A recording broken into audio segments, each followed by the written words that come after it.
hello' কি খবৰ ভালে আছ ৱাও ইমান ধুনীয়া লাগিছে নমস্কাৰ মই জানমণি এইবাৰ অষ্ট্ৰেলিয়াৰ পৰা গুৱাহাটীলৈ যাওঁতে মই এলিগেন্সি বাই জিতু বৰ্মন ষ্টুডিঅ'লৈ গৈছিলোঁ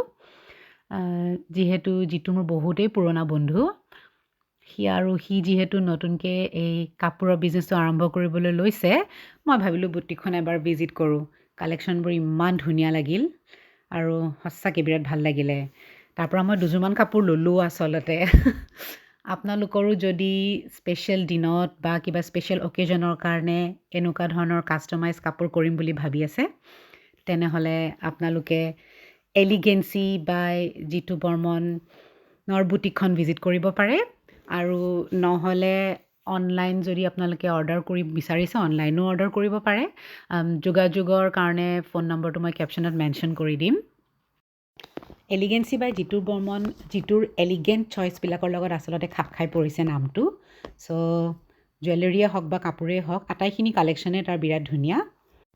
Jitu wish you the very best for this beautiful new chapter and মই সঁচাকৈ হেপ্পী এণ্ড প্ৰাউড